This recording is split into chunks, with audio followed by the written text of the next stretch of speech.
Welcome today. It's the 11th of January, 2023, and I welcome all returning people and all new people that are coming to our channel. This is part two of a four-part series of talks that I'm giving, and it's about how to live a longer and healthier life. Things you'll never hear anywhere else you're going to hear on this channel. I'm a science guy. I've been a science guy for 71 years. So I've got a little bit of background. So I'm trying to not keep each talk more than 5 to 10 minutes at maximum. So I'm going to talk about something that is a perfect example of the 4 stages of discovery that all scientific breakthroughs go through. And I talked about that on my last talk. But a perfect example is when I was age 22 years of age, in 1973 I was 22, and I was participating in a research study that was initiated by Dr. Dirk Pearson. And it was long and involved, and it covered many different aspects of extending your life and having a healthier life and keeping yourself functioning at a high level to a very old age. But one small portion of that study was concerning the damaging effects of cholesterol on the human circulatory system. We already knew that having a high cholesterol, and cholesterol, by the way, it is unwanted fat deposits in our blood system. And our circulatory system that carries blood to every part of our body, and it brings the nutrients that we need so that our body can function. By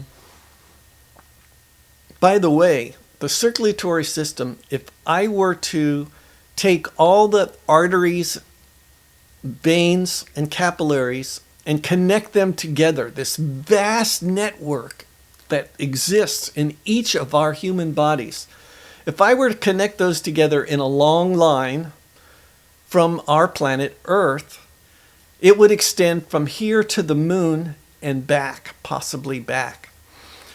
So the doctors knew that high cholesterol was bad, of our bad cholesterol, and it would clog our circulatory system of these arteries, veins, and capillaries, and it would put a strain on the heart, and eventually it could give us a heart attack, and we wouldn't function. But we learned, in this particular study, we learned that taking daily doses of B3 or niacin, actually called niacinamide, would clean and reverse the effects that was a result of high cholesterol levels clogging our veins and arteries. The study proved beyond a shadow of a doubt that we could reverse the effects of aging that caused heart attacks and death. Now, I live in America. I know there are people that are following this from all over the world, but the American Medical Association has its great points and also its deficits. But it is supported in a large part by the drug companies that exist in our country.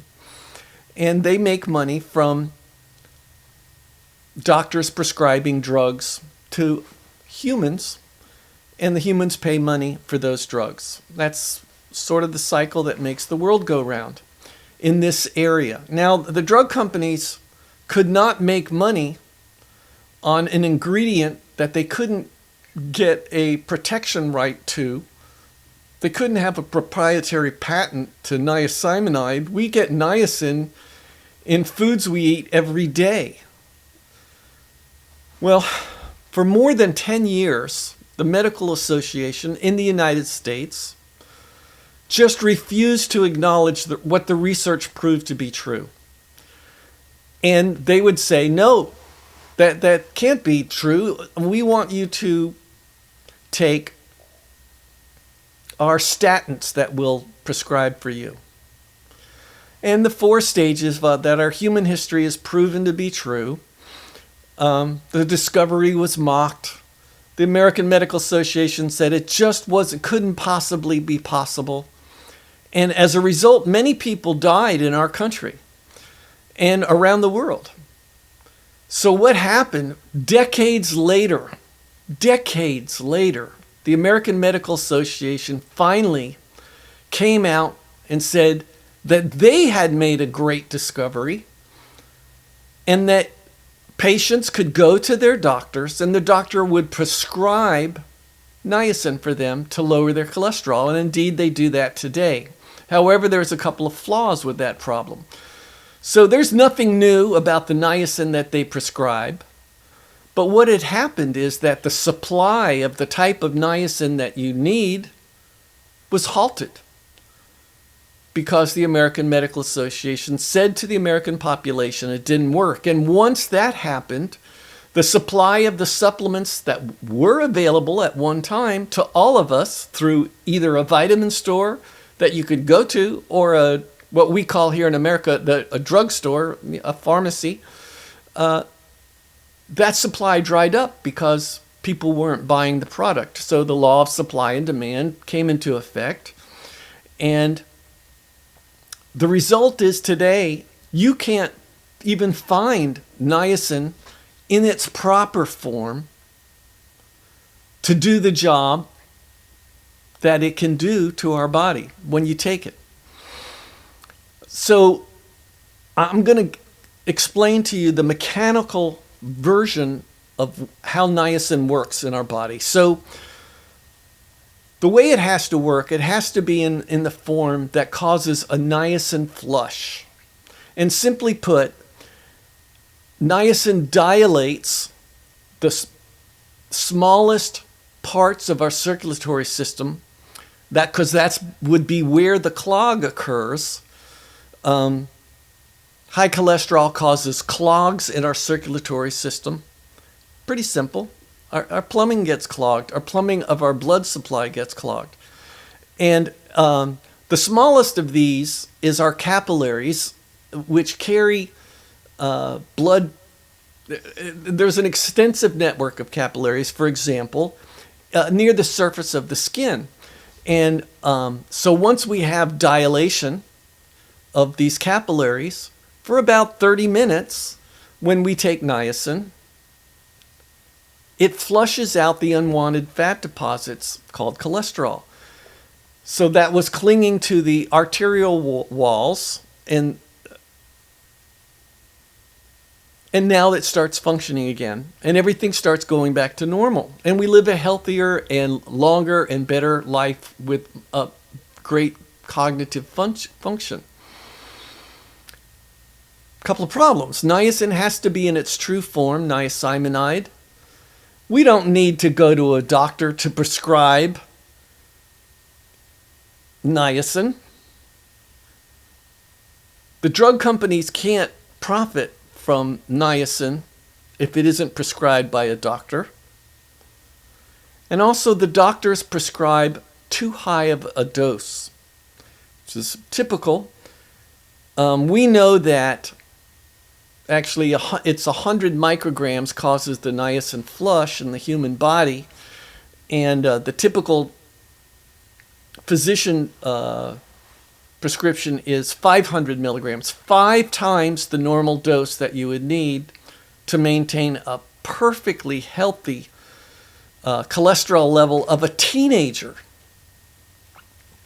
When not long ago, I went and had my cholesterol level checked after being on that program, and they said, your cholesterol level is that of a teenager, and you were, at the time, I was in my 60s.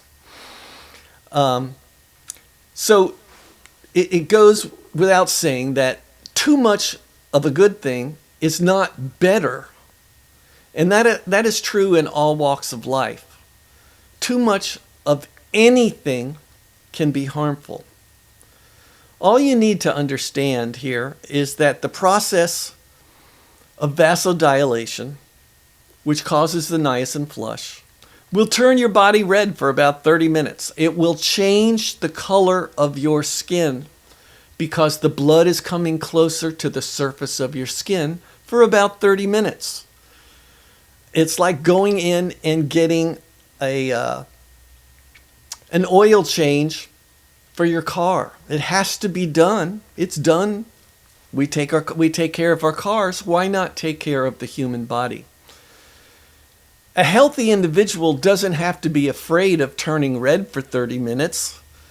It's the result of the capillaries opening up.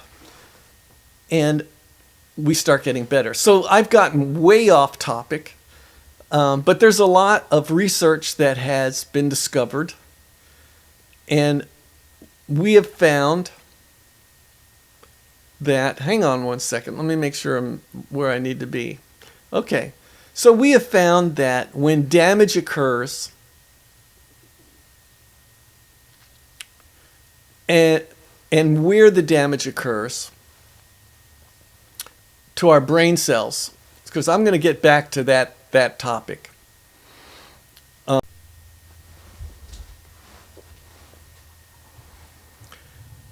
So I'm going to have to stop short here because I've run over time, and this is so exciting that you've got to come back tomorrow because this is going to get really good, really fast.